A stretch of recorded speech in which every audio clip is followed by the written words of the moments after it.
नमस्कार दोस्तों, एक बार फिर से स्वागत है आप सभी लोगों का। कक्षा 10वीं की बात कर रहे हैं, व्याख्यान नंबर 5 है और बात कर रहे हैं रासायनिक अभिक्रिया की। इससे पहले वाली अभिक्रियाओं के अंदर हमने बात करी संयोजन, वियोजन, विस्थापन, द्विविस्थापन, अपचयन, उपचयन, ऊष्माशोषी, ऊष्माक्षेपी।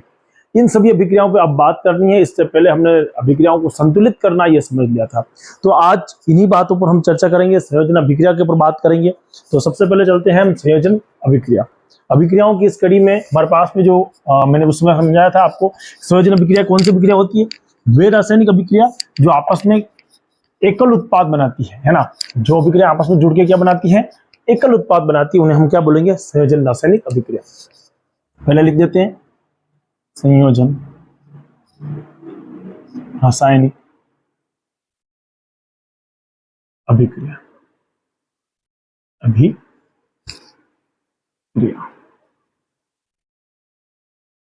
जब दो या दो से अधिक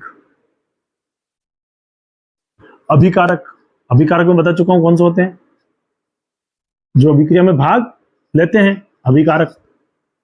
जब दो या दो से अधिक अभिकारक आपस में अभिक्रिया कर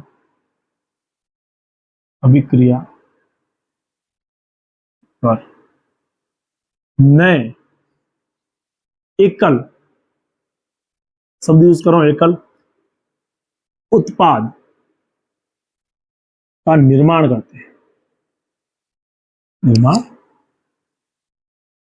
करते हैं, इसे संयोजी या संयोजन अभिक्रिया करते हैं।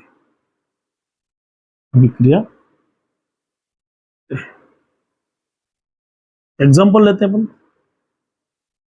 कार्बन है अपने पास में, है ना, और अगर अपने पास में ऑक्सीजन है तो कार्बन जब भी जलेगा तो CO2 बनेगा, और कार्बन जलने पर अपने को क्या मिलेगी? ऊष्मा मिलेगी। क्या मिलेगी? ऊष्मा। यहीं पर हम एक और अभिक्रिया समझ लेंगे, ऊष्माक्षेपी अभिक्रिया। कौन सी अभिक्रिया समझ लेंगे? ऊष्माक्षेपी अभिक्रिया।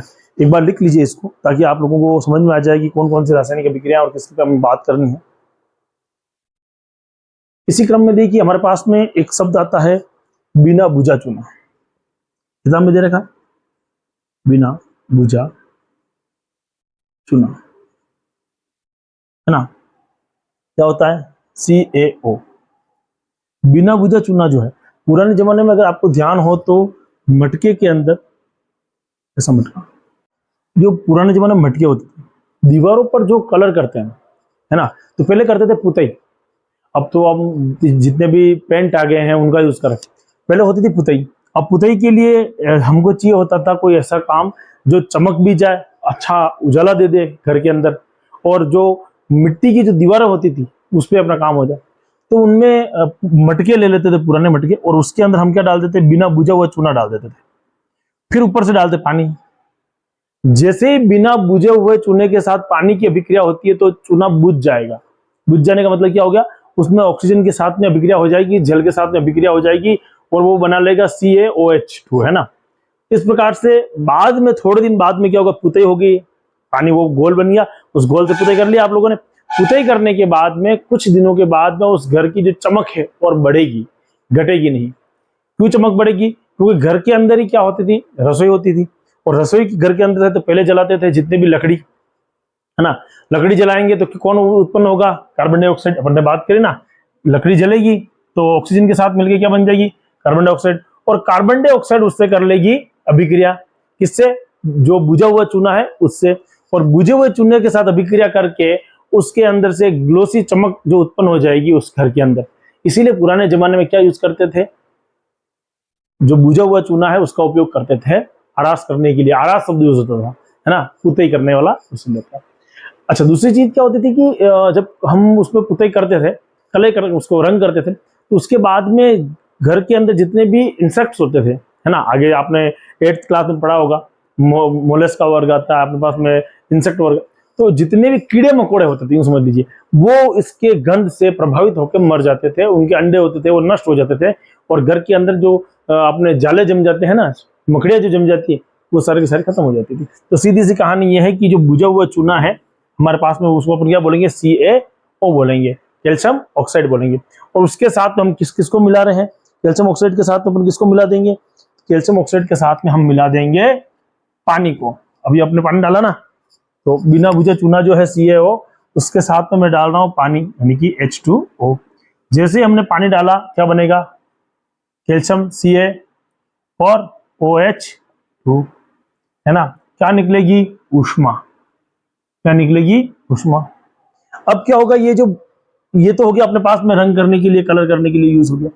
इसी को हम क्या करेंगे, थोड़े दिन के बाद में हमने लकड़ी जलाई, कुछ जलाई, तो कार्बन डाइऑक्साइड, हम जो खुद कार्बन डाइऑक्साइड छोड़ ही तो रहे हैं, तो ये हो गया CaO, बुझा हुआ चूना। ये बुझा हुआ चूना, ध्यान रखना, बुझा चूना, है ना। इसके साथ में अभिक्रिया करी, इसके साथ में CO2 के साथ में अभिक्रिया करी, और क्या बना दिया, कैल्शियम कार्बोनेट, CaCO3। साथ में क्या निकलेगा, H2O। और इस तरह से हम कह सकते हैं कि कैल्शियम कार्बोनेट की एक परत बन जाएगी। अब ये सूत्र बड़ा महत्वपूर्ण है, ध्यान रखना, CaCO3 बड़ा महत्वपूर्ण है, ये 3 जगह काम आपको आएगा। तो संयोजन रासायनिक अभिक्रिया किसे बोलते हैं, वे रासायनिक अभिक्रिया जब दो या दो से अधिक अभिकारक आपस में मिलकर के एकल उत्पाद का निर्माण करते हैं। उत्पाद कौन सा है, एकल उत्पाद किसे बोलते हैं, जो अभिक्रिया अभिकारक के द्वारा निर्मित होता है।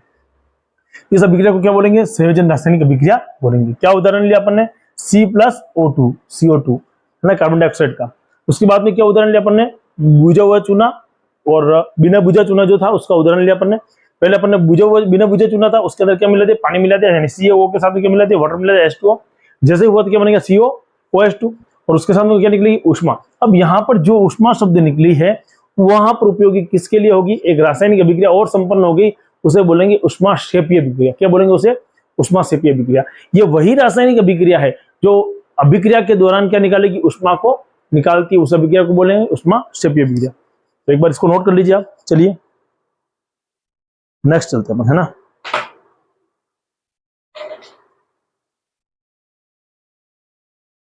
तो संयोजन अभिक्रिया के साथ साथ में क्या निकली थी आपके, उष्मा निकली है, तो उसको समझ लेते हैं और उसको आगे की तरफ ले लेते हैं। तो ऐसी रासायनिक अभिक्रिया सेकंड नंबर पर कौन आ गई, आनी तो वियोजन चाहिए थी, अपन किसको ले रहे हैं, उष्माक्षेपीय अभिक्रिया। वह रासायनिक अभिक्रिया, वह रासायनिक अभिक्रिया जिसमें उष्मा उत्पन्न होती है,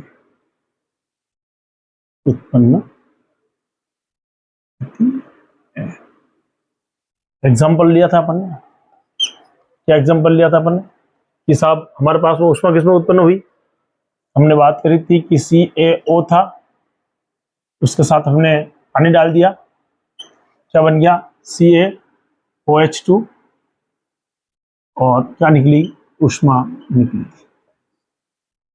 है ना। तो रासायनिक अभिक्रिया जो क्या है, उष्मा का निर्माण कर रही है। इसी प्रकार से CH4 plus twice H2O, CH4 plus H2O अभिक्रिया को देखिए, समझने की कोशिश कीजिए इसको,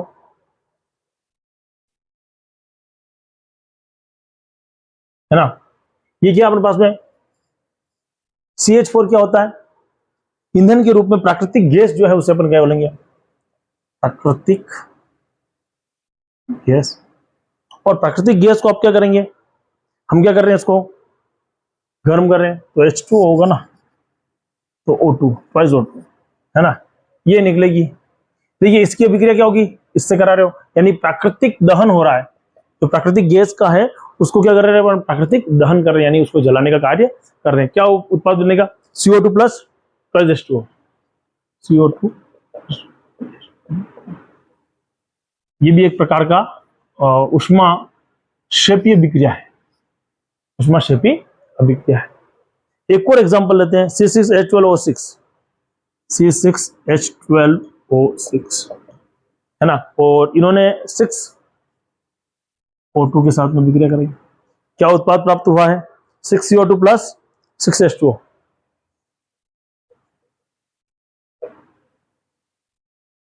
ये कहां हो रही है,